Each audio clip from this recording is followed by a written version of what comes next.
क्यों बोते हैं? उसको बोने का कारण क्या है?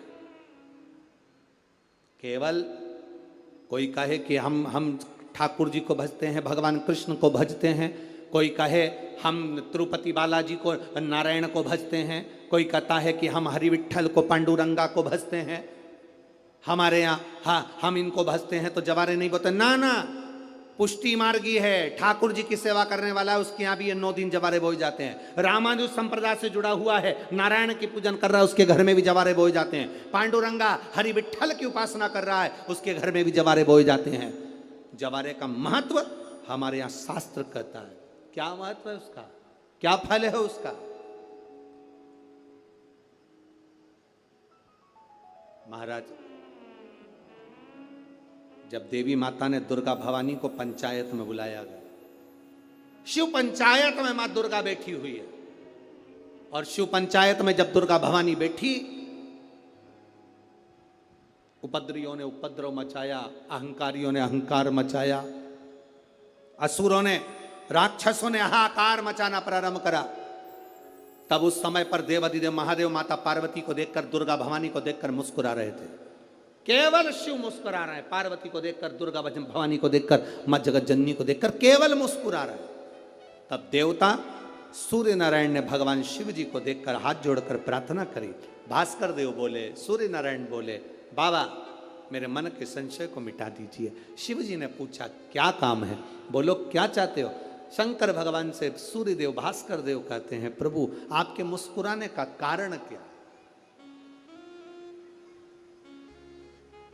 भारत की भूमि पर जितनी जगह पर भी आप लोग कथा सुन रहे हो, आस्था चैनल पर, फेसबुक, यूट्यूब पर जितने लोग कथा सुन रहे हो, बड़े ध्यान से सुनना कि जवारे क्यों बोए जाते हैं। नवरात्रि में जवारे की महत्वता क्यों होती है,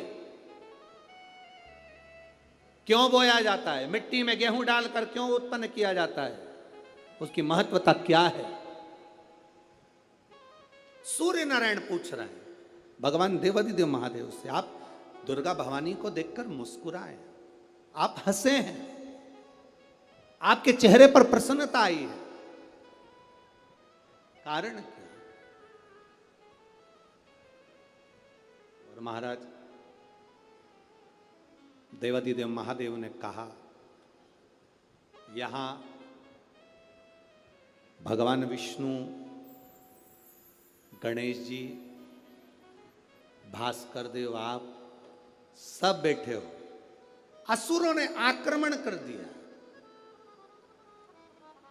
असुरों ने आक्रमण करा है, और वह असुर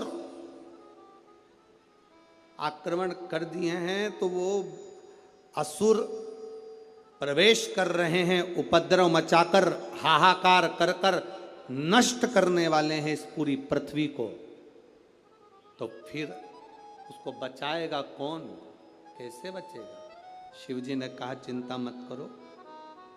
दुर्गा ने अपने केश का स्मरण किया, एक केश को माता पार्वती जी ने अपने हाथों से छुआ, छूते ही एक कुंड में सुंदर जवारे उत्पन्न हुए हैं।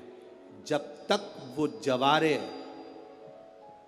बड़े नहीं हो जाते, जब तक वो जवारे थोड़े प्रबल नहीं हो जाते, तब तक एक भी असुर प्रवेश नहीं कर सकता, हाहाकार नहीं मचा सकता और अंदर आ नहीं सकता। शिव महापुराण की कथा कहती है, जवारे जिसके यहाँ बोए जाते हैं, जवारे का, आप लोग कहते हैं कहीं पर देवी जी बैठी हैं, किसी के यहाँ मिट्टी की मूर्ति आई, 21 फीट की, 41 फीट की, 15 फीट की, 10 फीट की, 25 फीट की देवी जी की प्रतिमा स्थापना हुई। लोग कहते हैं हम देवी जी का दर्शन करने जा रहे हैं, दुर्गा जी का दर्शन करने जा रहे हैं। शिव महापुराण की कथा कहती है वो दुर्गा जी का दर्शन नहीं, देवी का दर्शन नहीं। नवरात्रे में जहां जवारे बोए जाते हैं, वहां मात्र आप पांव रखते हैं तो अपने घर में से क्लेश दूर हट जाता है, अहंकार दूर हट जाता है, अभिमतता दूर हट जाती है, तकलीफें दूर हट जाती है।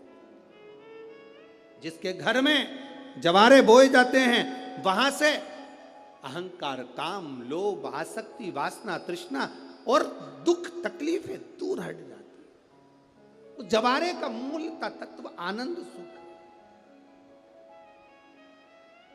महाराज उसको समझने वाला समझ सकता।